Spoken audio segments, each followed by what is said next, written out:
समुदित का उच्चतम रूप हर सुबह उठकर यह कहने की क्षमता है, आज मैं जो चाहूं वह कर सकता हूं। लोग खुशी पाने के लिए धनवान बनना चाहते हैं। सुख एक जटिल विषय है, क्योंकि सभी एक दूसरे से भिन्न हैं। लेकिन सुख का अगर कोई सहविभाजक है, आनंद का एक सर्वव्यापी ईंधन, वह यह कि लोग अपने जीवन पर नियंत्रण पाना चाहते हैं।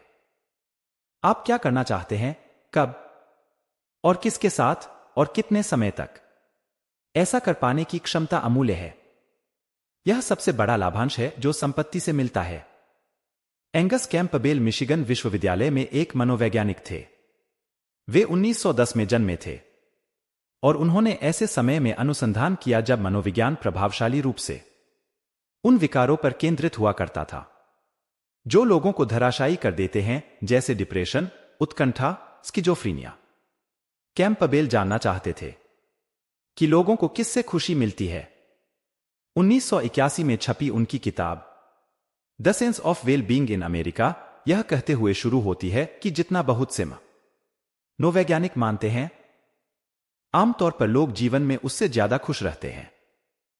लेकिन कुछ स्पष्ट रूप से अन्यों से बेहतर नजर आ रहे थे और आप उन्हें आवश्यक रूप से आय या भूगोल या शिक्षा के आधार पर वर्गीकृत नहीं कर सकते, क्योंकि इन सभी वर्गों में बहुत से लोग बहुत दुखी पाए जाते हैं।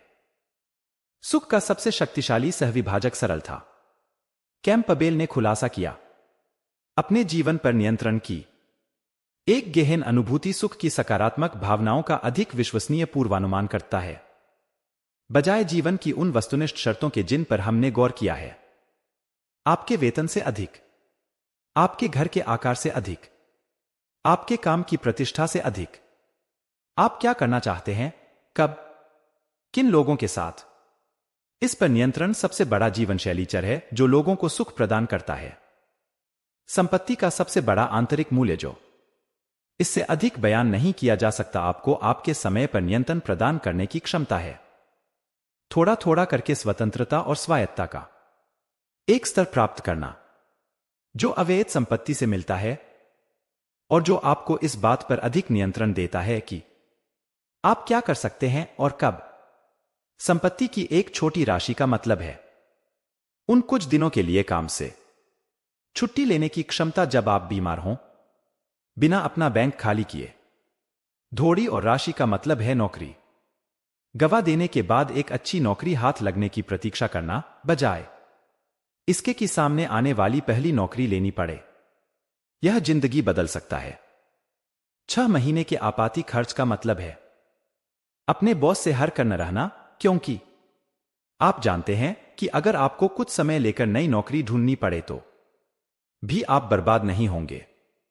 इससे अधिक संपत्ति का मतलब है कम वेतन लेकिन नम्य कार्य समय वाली नौकरी चुनने की क्षमता, शायद जिसमें ऑफिस आने जाने में कम समय लगता हो, या फिर किसी मेडिकल आपातकाल से निपटने की क्षमता बिना इस बात की चिंता किए कि आप उसका खर्च कैसे चुकाएंगे। फिर सेवानिवृत्त होना जब आप चाहते हो, न कि जब आपको सेवानिवृत्त होना पड़े। अपनी संपत्ति को समय और विकल्पों को खरीदने के लिए प्रयोग करने का जो जीवन शैली लाभ है, उसका मुकाबला शायद ही कुछ विलास वस्तुएं कर सकती हैं। अपने कॉलेज के दिनों में मैं एक निवेशकर्ता बैंकर बनना चाहता था। कारण सिर्फ एक था, वे पैसा बहुत कमाते हैं। बस यही एक प्रबल प्रेरणा थी और मुझे 100% विश्वास था कि जब मैं यह पा लूंगा तो मैं सुखी हो जाऊंगा। अपने जूनियर वर्ष में लॉस एंजेलस के एक निवेश बैंक में मैंने एक समर इंटर्नशिप प्राप्त कर ली और मुझे लगा कि मानो करियर में मेरी लॉटरी लग गई। यही तो मैं हमेशा से चाहता था। अपने पहले ही दिन में मैं जान गया कि निवेशकर्ता बैंकर इतना पैसा कैसे कमाते हैं जितना मुझे लगता था कि मनुष्य झेल सकेशकर्ता बैंकर इतना ज्यादा लंबे और नियंत्रित समय के लिए काम करते हैं। वास्तव में अधिकतर लोग यह नहीं झेल सकते। आधी रात से पहले घर जाना विलासिता समझा जाता था और ऑफिस में यह कहावत थी, यदि आप शनिवार को काम पर नहीं आते हैं तो रविवार को लौट कर आने की कोई जरूरत नहीं है।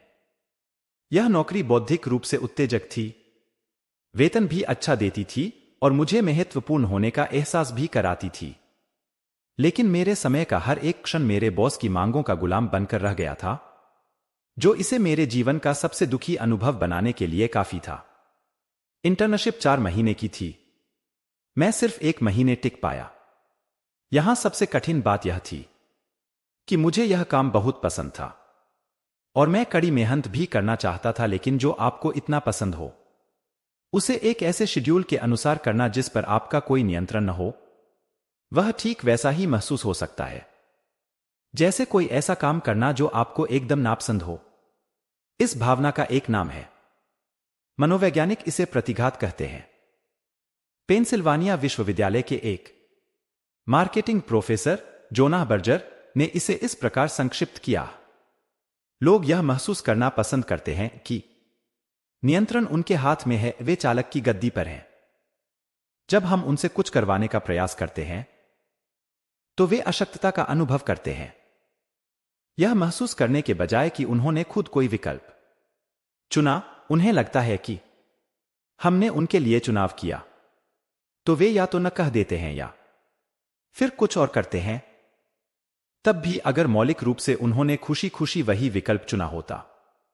25 जब आप यह मान लेते हैं कि यह कथन कितना सच है, आप समझ सकते हैं कि संपत्ति का ऐसे जीवन के साथ संरेखण करने में अद्भुत प्रतिफल मिलता है, जिसमें आप वह कर सकें जो आप चाहें, जब आप चाहें, जिसके साथ चाहें, जहां आप चाहें और जब तक आप चाहें। एक सफल उद्योगपति डेरेक सिवर्स ने एक बार एक मिल के बारे में लिखा जिसने उनसे उनके धनवान बनने की कहानी के बारे में पूछा था। मैनहट्टन में मेरे पास एक नौकरी थी जिससे मैं $20,000 प्रतिवर्ष कमाता था, लगभग न्यूनतम मजदूरी। न मैंने कभी बाहर खाना खाया और न ही कभी टैक्सी में बैठा। मेरे रहन सहन का कुल खर्च $1,000 प्रति माह था और मेरी मासिक आय $1,800 थी।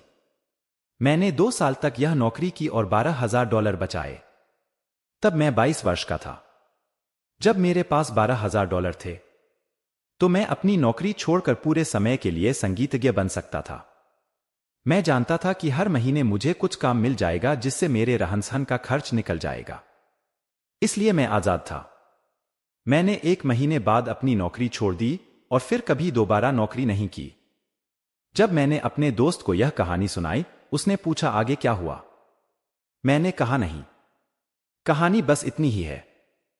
उसने कहा नहीं, जब तुमने अपनी कंपनी बेची उसके बाद क्या हुआ। मैंने कहा उससे मेरी जिंदगी में कुछ खास बदलाव नहीं आया, उससे बस मेरे बैंक में अधिक राशि आई। बदलाव जब आया जब मैं 22 वर्ष का था। 26